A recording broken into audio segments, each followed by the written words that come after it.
Good morning, everybody. Welcome back to Schwab Coaching for the Wednesday edition of Trader Talk in today's market. I am your host, Kevin Horner. A crisp morning here in Denver, Colorado, but warming up quite a bit of late after the weekend. But I know a lot of you are dealing with the chilly temps. I'm thinking of you all. I hope you all stay warm. Today, I am joined by my friend once again, fellow coach Brent Moore. It's been a while since I've had him on, but great to have you back, Brent. How are you doing today? I'm doing good. And, I'd complain about being cold and whatnot, Kevin, but everybody's cold. It seems like maybe why? I don't know. Maybe why.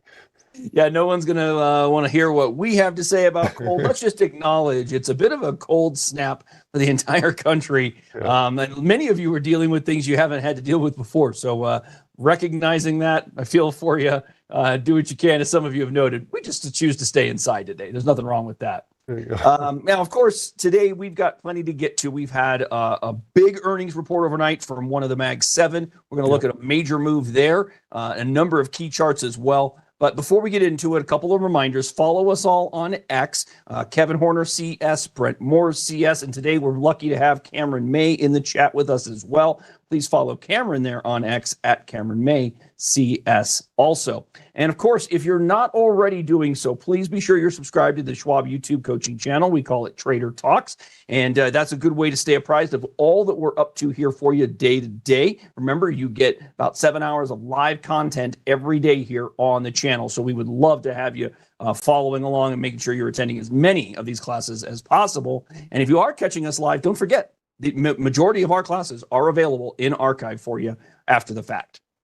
Now, before we get into the conversation, let's remind you of some key important detail. First and foremost, remember that our discussion is exclusively informational and educational. We are not in the business of making recommendations for any individual securities or strategy to trading the market. Please keep that in mind. Additionally, technical analysis, which we cover quite a bit, talking about strategies that traders may choose to employ. It's important to think of technicals as simply a piece of the puzzle in decision making. We do not encourage you to base decisions exclusively off the technicals you see in the charts. And as far as our agenda, it's the standard agenda today, everybody. We're going to hit the major indices. We're going to look at the groups of the market that have been moving around a little bit here, try to get some understanding of where traders may look to take opportunities. That's ultimately what this conversation is all about, just kind of level setting and seeing how the market is treating us here. It's been a good start to the week thus far. So with that, Brent, I'm bringing it up. Let's hit that S&P 500. That's another gap move, sir. We are right close, infringing potentially on 6,100, aren't we? Yeah. I mean, just in the last week or so, Kev, look at the move up, because until that point, to me, from December on, I mean, so we went into December to Christmas time, and we're going, well, are we gonna have the Santa Claus rally type thing? No, never came to fruition. And it seemed like the market was selling off, and you could see that with that kind of orangish line that you have, where, and also with that 20-day moving average, you can see that roll over. We had lower highs along the way, as well as some lower lows, and voila, over the last week, we've broken above the 50-day and the 20-day moving average. That trend has been broken. So the whole character of the market seems to have changed just over the last week. It really has. And, I think, Brent, when you consider the move it's made, you had maybe every reason to be a little bit cautious heading into Monday. I mean, we had that doji day on Friday, which commonly is viewed as a little bit of indecision by market participants. Yeah. But yesterday's action was about as good a day as one would hope for basically denying the indecision and saying, well, actually, we've got some ideas as where we want to go. Yeah, and that was, there's no volume on this chart, but I think if there were, yesterday would have been a nice robust day here on the charts, along with the big green candle where we closed at the high. And I was just looking at it, and that's before we had Netflix coming out on earnings, because that came out after that was a lot of that. We'll talk about it, but that was that AI infrastructure bill. That is I think a big driver of yesterday. But even before that, I mean, yeah, that's kind of like the the big move, but before that we had that kind of solidified it. But before that, we did have just this strong move up.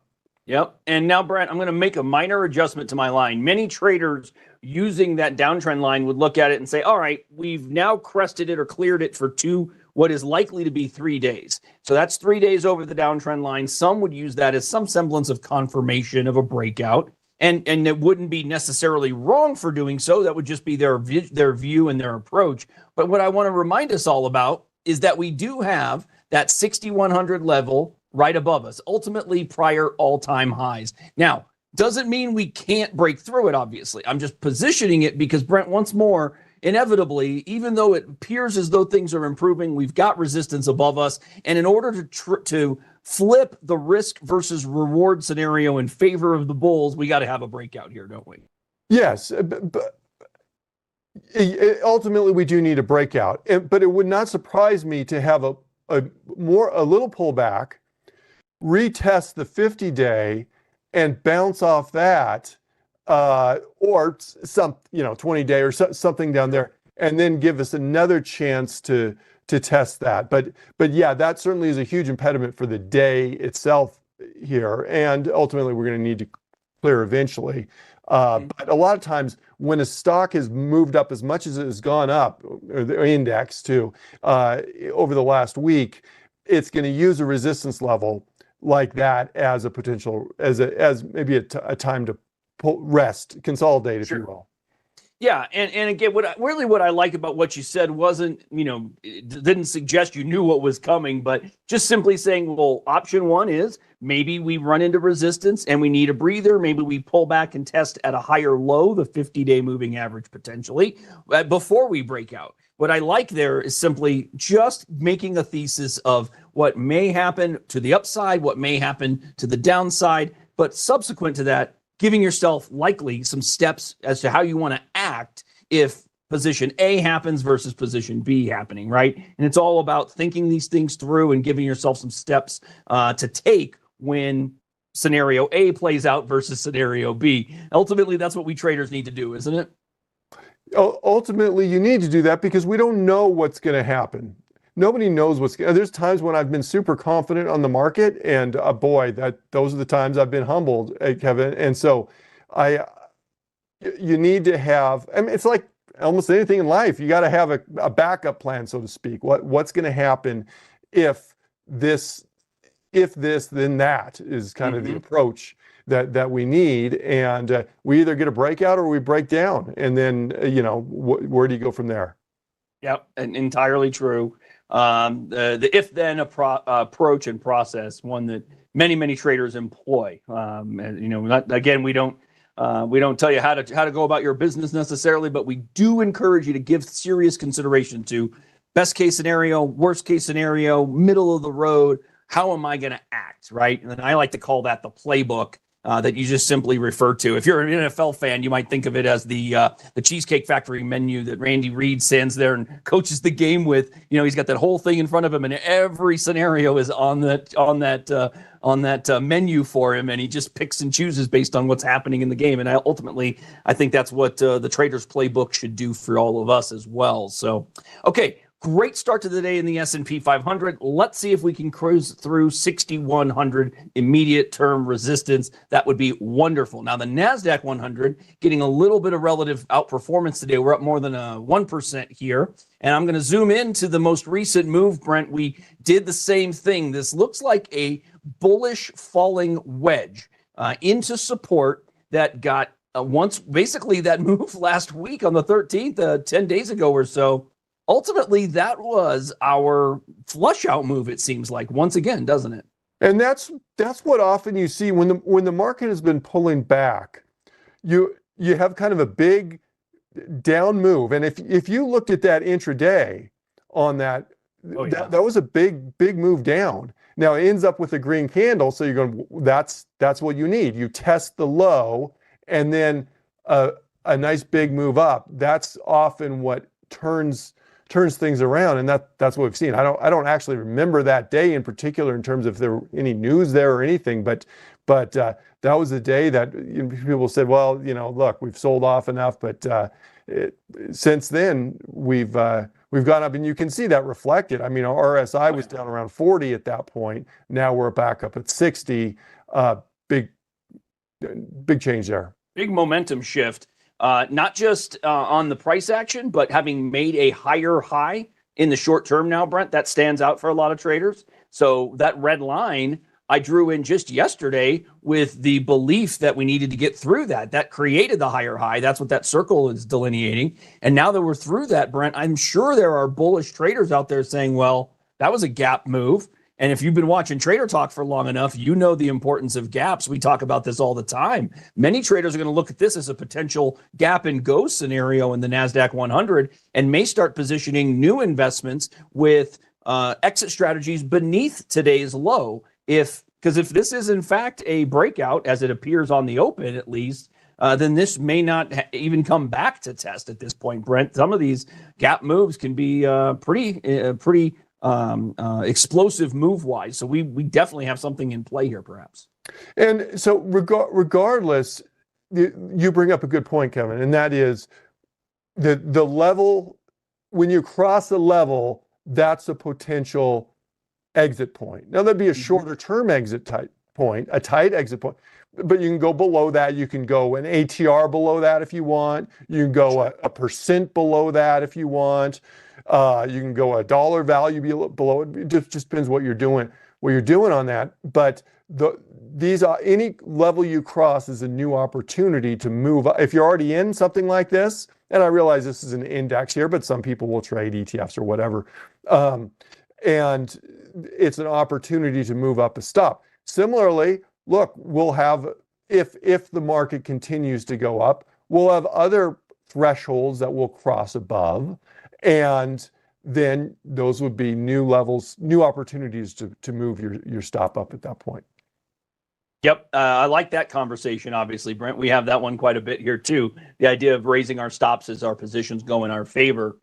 So we've got a good start in both the S&P 500 and the NASDAQ 100. But the Russell today has taken a little bit of a breather after a big move to the upside yesterday. But is it a shock to you, Brent, from the technical condition that we're getting that breather, given what we see right overhead here? No, I mean, anytime you have a big move in the market, you don't expect it just to go up indefinitely. I mean, you saw those meme stocks that would go up for, a month in a row or something like that. But or back when SMCI was going crazy, you remember that one, I know. That's how it was. But typically when a stock or an index moves up significantly, it will take little rests along the way.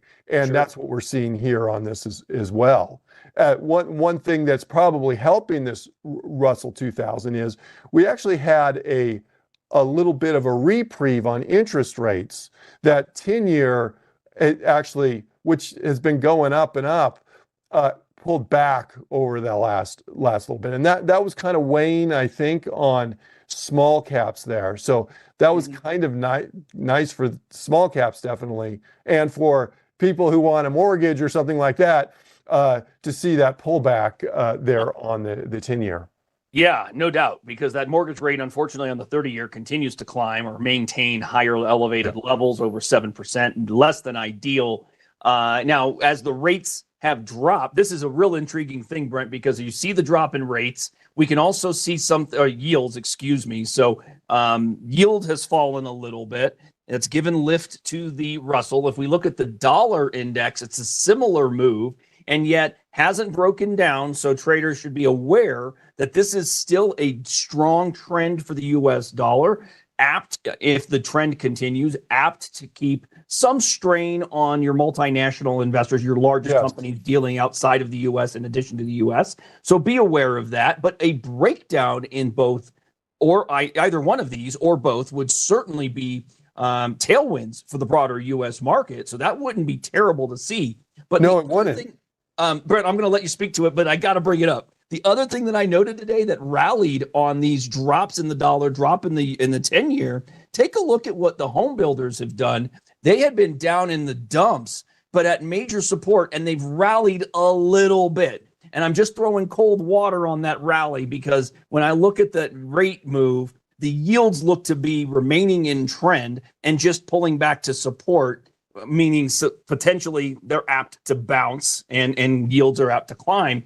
And of course, the inverse relationship with the home builders kind of stands out and validates that a little bit, doesn't it? Yeah, we'll have to see. And what I was going to say earlier, Kevin, is there is a correlation between the dollar and interest rates. So the dollar is more attractive to investors when interest rates are higher. You can get a higher return on when you borrow on the dollar, whatever. Yep. So higher rates makes the dollar more attractive versus all the other possible currencies you could buy there. So often you do see that correlation between the dollar and the yield. And the more I look at it, the more it stands out, Brent. Just how the retreats to the 20-day are limited in scope and short-lived. Yes. And this is below it, but boy, there's a lot of support in here, isn't there? Just right at this zone. Yep. And that's why we look at trends, and that's why you look at the broader, and you don't. I mean, this is the same thing when we're looking at individual stocks. Just because you have a week's worth of pullbacks in a stock that's going up, otherwise, you don't necessarily say, "Oh, this stock is done with." Here, right. Same thing on the downside. When you have when the stock's been going down, you don't want to get too excited when it has a rally for a few days. That's why you look for those higher lows along the way. That's your trend, and that's why you got to you may look at different length moving averages to try and help you decide on that trend there. Look at that 50-day we haven't even touched that 50-day along the way. We have not. And even that might it might not look great on the chart, a test of the 50-day could just be a test. I mean, we've been above it all the way since all the way back to late September. So that would stand out too. Even a test of that level would not be inappropriate. All right, let's look at the semis. Having a banner of a day, up 2%. Brent, do we have a breakout? Well, there's a thing called the Horner rule. I don't know. It's looking pretty breakoutish to me, but sometimes things reverse themselves. But one thing is when you're trying to say, are we breaking above a certain level, you can wait a certain time duration, but you can also, another way of looking at it is how close is it to that level? And if it's just a little bit, if it's kind of flirting with that level, maybe a little bit above it, then I'm less eager to call it a breakout. That's a pretty good gap above that level. So it's kind of looking like a breakout to me. Now, breakouts don't always last, but right now I'm going to say that looks like a breakout to me. Yeah, it really does. I've been kind of lukewarm on the semis, been begging for this type of action. So I would be a really terrible friend to the Sox if I said, well, you've given it to me, now give me more. Really, this is what we've been waiting for, I think, from the bullish standpoint. A lot of traders have been waiting for just this. And I could even take my line here that has been acting as resistance. The fact that not only did we gap today, Brent, but we gapped to the extent that the low today is very close to or above the prior high we made, which was actually a reversal move. That was that upside flush move that gave us the pullback to the trend line once more. So even if I took this line, activated it, sent it up to these highs, many traders out there today now, Brent, may very well be positioning against today's low, just from a breakout standpoint. Remember, have some breakout rules. How do you like to handle it? Are you a full position trader on a breakout? Are you stepping in with only 10 or 25% of that position? But ultimately, Brent, this is what bullish traders have been looking for, and now they might be able to set their risk. Absolutely. And it would not be surprising for this to come back and retest this line, this support level, and use that as a balance. So sometimes when we're looking at individual stocks here, okay, here's the semiconductor index, but traders have a concern when when the stock has moved up, say as much as this has gone up over the last week or two. They're going, well, I missed the move. And so, that's fine. You can think that. And so one possibility is you can get in with a tight stop or whatever. Another possibility is you can wait for a retest of a level. There's no guarantee that retest is going to happen, but because sometimes you do that and then it just keeps going up and up and then you feel you missed it. That's okay, but one possibility is if you wait for that retest, if it comes back down, then that's another potential entry, a bounce off your old resistance, which is now potentially a new support level. Yep, in exactly that. And then the last thing, Brent, that I want to play with here on the SOX real quick is just the move we made. Now, this is always a subjective detail. When you're looking at the range that we've put in here, some traders would just take the absolute low of the range and the absolute high of the range and try and use those. But I, as a trader who tries to be a little bit more cautious, some of those traders would be looking at the last high we made and then the lowest low thereafter, which would be basically this high to this low. And if we just took a look at that line like so, we could just kind of cheat a little bit, draw that line, activate it, and add it to the top. And then this might provide bullish traders a bit of a measured move target for consideration, up there at about 6,100. Now, that would be an explosive move, we have to admit. But Brent, when we talk about moves like this and measured move targets, which we know are never guaranteed, of course, you viewers, you hear me say it all the time. These are just estimations and ways traders might look to target upside. But Brent, the reason that measured move targets like this work, we have to consider what was going on in the window of time from which we've just broken. I mean, that was a 6-month up ascending triangle that just got broken. And if it's a legitimate breakout, could we potentially see that significant of a move? Well, yes, we could, but also keep in mind the time frame. We're not looking at, look, the last week or so, we've moved up. I don't know how to quantify that percentage-wise. I don't know exactly what that is. I don't necessarily expect, that's about 10% over the past week.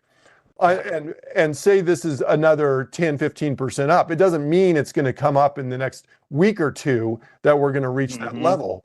Use it, but that is a target. You've mentioned 6 months. Well, maybe is it certainly reasonable to think maybe over the next 6 months it could go there? Yeah, it could. That wouldn't be surprising to me, I don't think, for it to go that far in that time frame. So I think sometimes we misinterpret the time frames on these targets that we look at too. Guilty.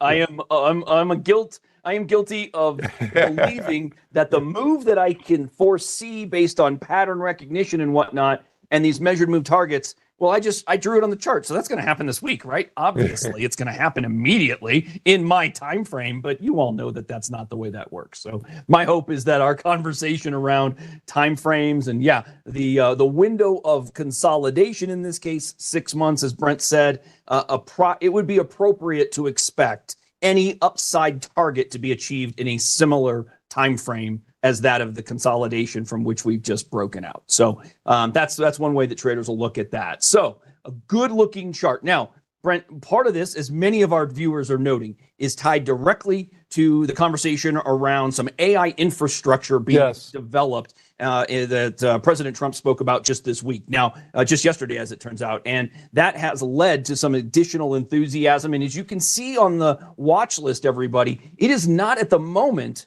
every sector of the U.S. market moving. We're getting leadership from the mags once more, Brent. It's tech and it's communication really providing leadership. So I thought we'd look at tech briefly because I talked about this just yesterday, how we'd been taking the stair steps up. We were below the 50-day moving average, visually looked like it could be a bear flag, and yet we just cruised right through the confluence of the 50 and the 20-day here.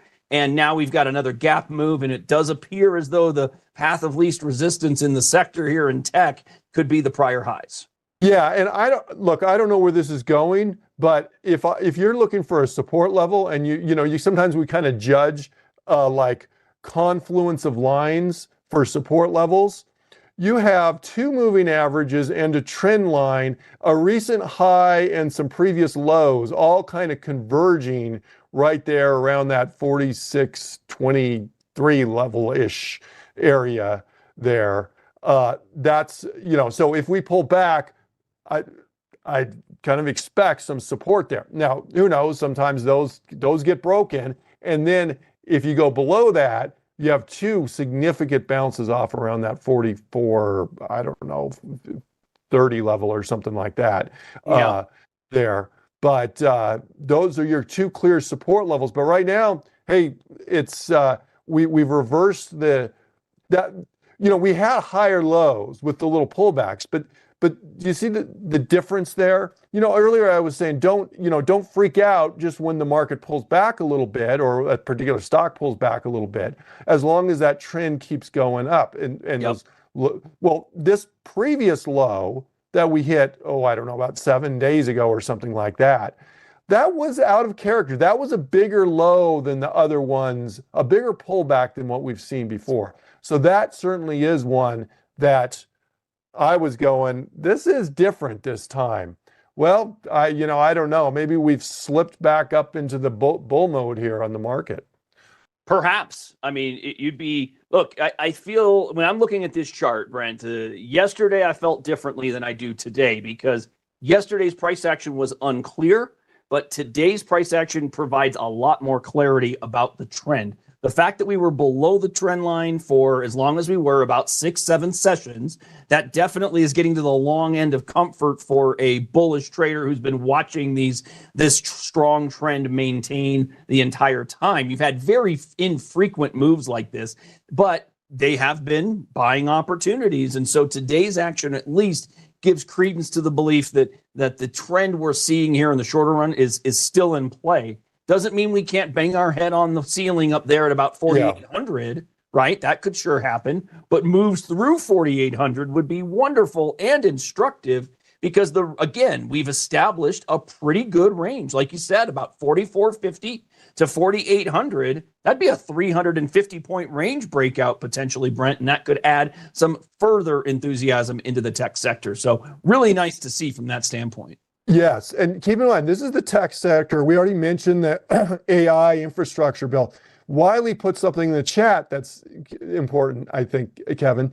S&P 500, 157 are up, 343 are down right now. So we have seen some market breadth before today, but today, not so much. This is a pretty narrow rally here. And you can see this, you got the heat map up there. You can also go to that index watch and change that choose over. the S&P 500. Yeah, so this is a way you can kind of see market. There's different ways to look at market breadth here. And you can see that right there, advances and decliners right there on the S&P 500. Great call out there, Wiley. Yeah, great. I love any opportunity to highlight any of the tools we have available to us here in Thinkorswim. I absolutely love doing that. So, of course, happy to share that. Thanks for bringing that up, Wiley.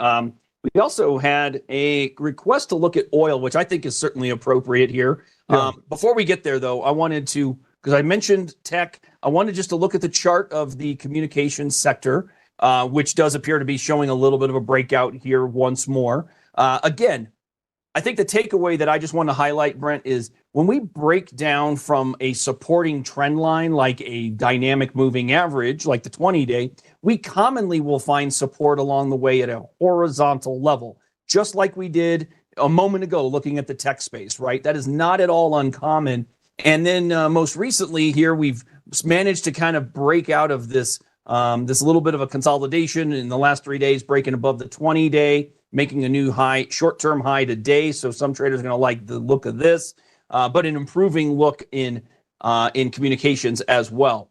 Yes, and go ahead. Communicate this. The sector can give a big thank you to Netflix here on this one, I think, which is up, I think, 13% right now today, after a great earnings, adding the actual numbers weren't great in terms of their earnings. I think it was the subscriber growth though they're knocking it out of the park.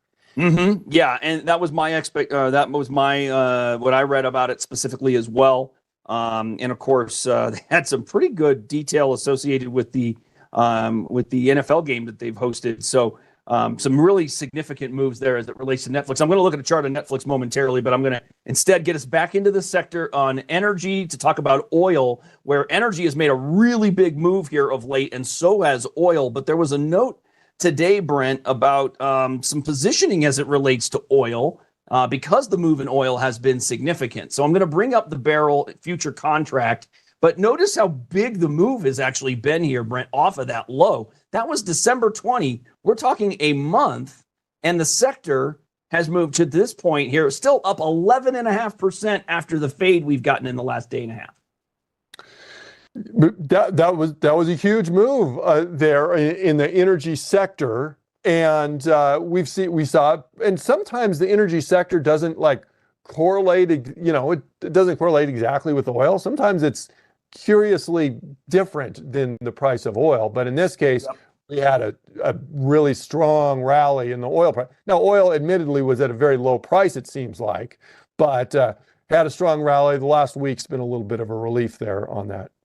Yeah, and then the barrel, you could see the breakout move, right? So you got exuberance, we got a pop to the upside, took on some momentum. We moved from about 74.5 a barrel all the way up to about 80.5. So he added 6 points pretty quick, about 8 or so percent. And now you're getting a bit of a pullback. Now, the note I'm reading today as it relates to oil specifically is from BNP Paribas, saying that they are actually shorting oil at this point and targeting about 71.5 a barrel, 71.59 a barrel for West Texas Intermediate. Now they note that positioning by oil trend funds at this point is extremely bullish at the moment.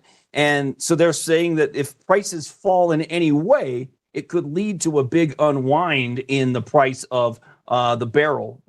So something to keep an eye on. Generally speaking, Brent, I don't get a lot of notes like this where an analyst firm is taking a definitive short position in something like this. Yeah, that's we'll see how that comes. But it was I think they look at it and go, well, what's it done compared to what are the reasons for it moving up? And it's moved up a lot more than you would maybe expect to have reasons, definitive, obvious reasons for it to make that move. And I think that's kind of the impetus on the move, on the forecast. Yeah, absolutely. All right. So Brent, we are in our final, well, let's call it 10 to 12 minutes. Let's hit up some of those stocks that we talked about moving today. Let's lead with Netflix to see the chart. And it's going to be fun to see a significant move like this one, everybody. But Netflix reporting after the bell yesterday, up quite nicely, closing in on about $1,000 a share. High today is $9.99, as it turns out. Missed it by a few pennies here in the regular session.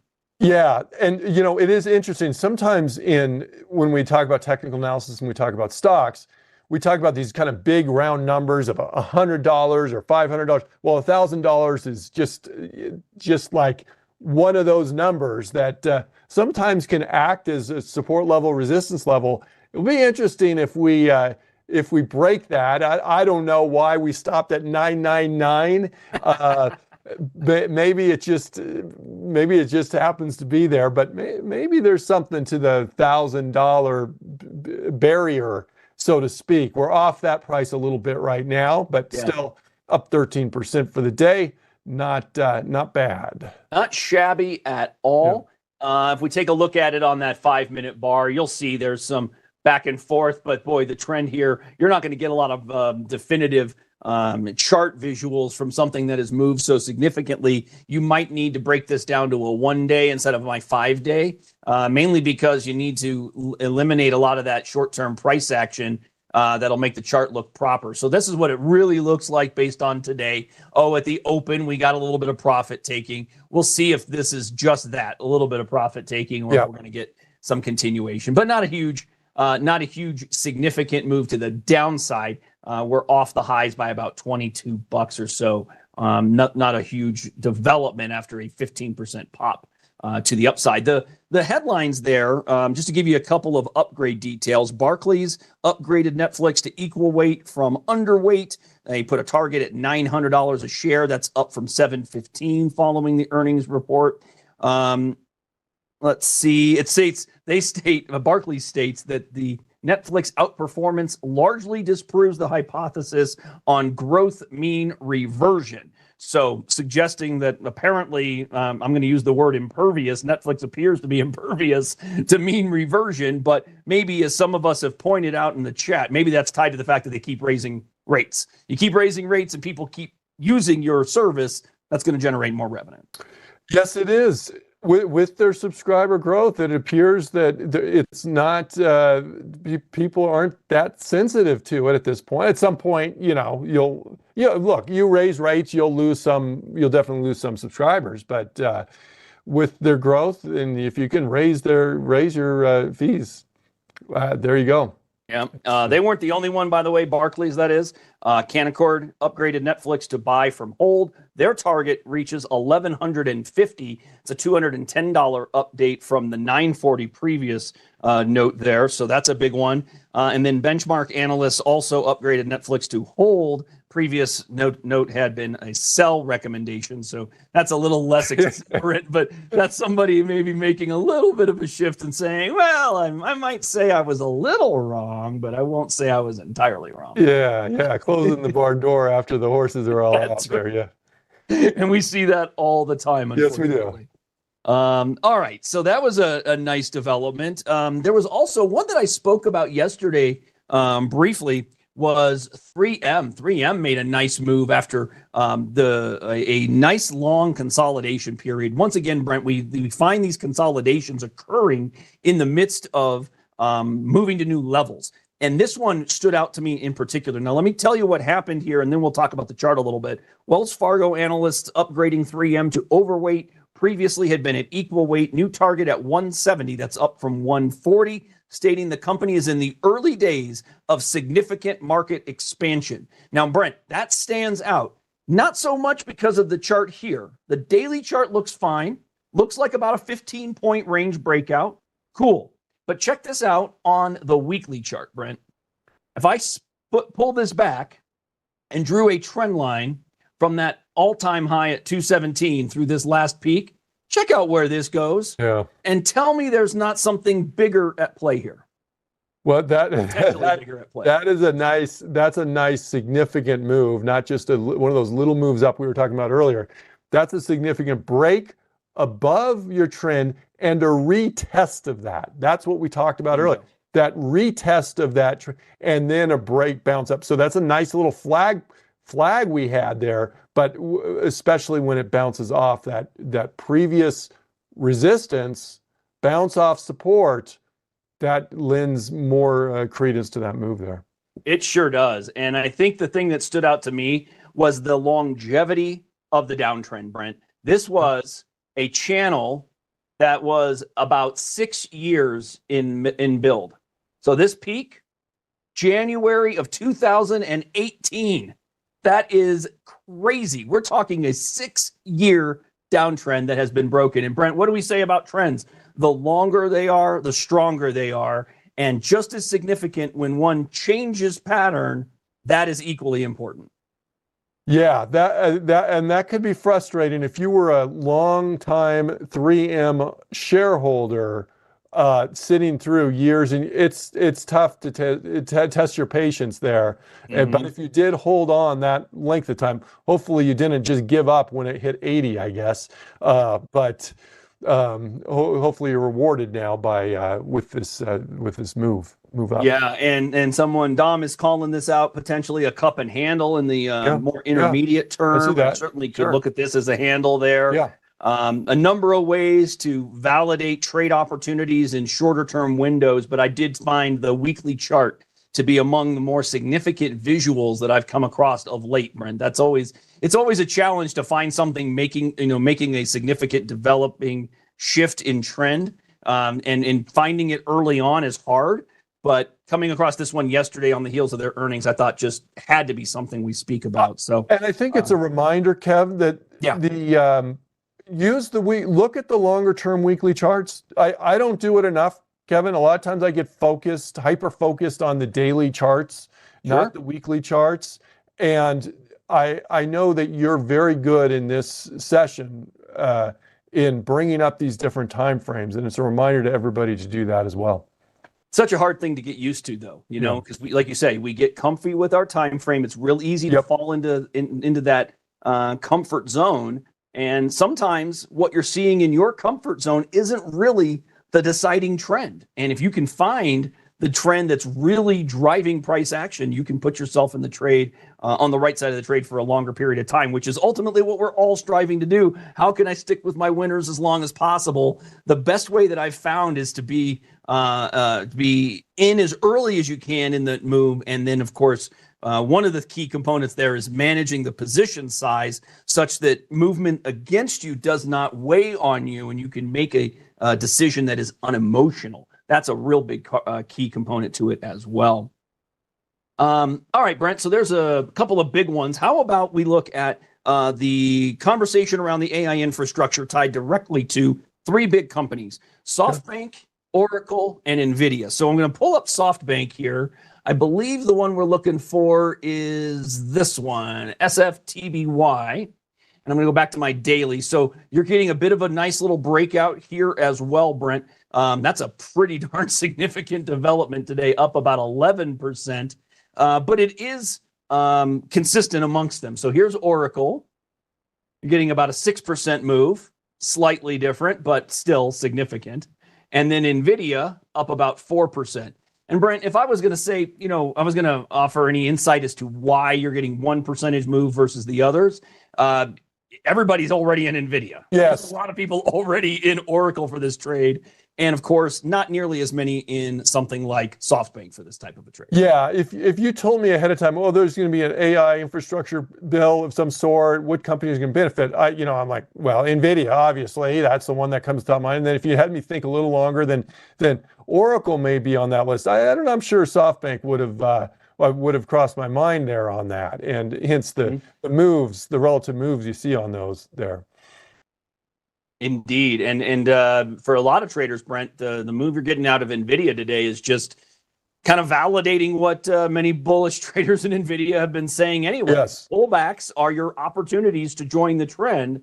And notice here, if we just get a little bit granular, Brent, that pullback, that didn't even make a lower low. That's a higher low. And it happens to coincide with what once was a good resistance zone and now potential support zone. So there's been a number of opportunities to participate here. And inevitably, Brent, when you pull back to these levels, often the trader says, maybe it's going to go a little lower. I'll bet I could get in a little lower. And then you miss your opportunities because you hadn't, necessarily been presented with the prospect of what could happen and how you're going to act when it comes to pass.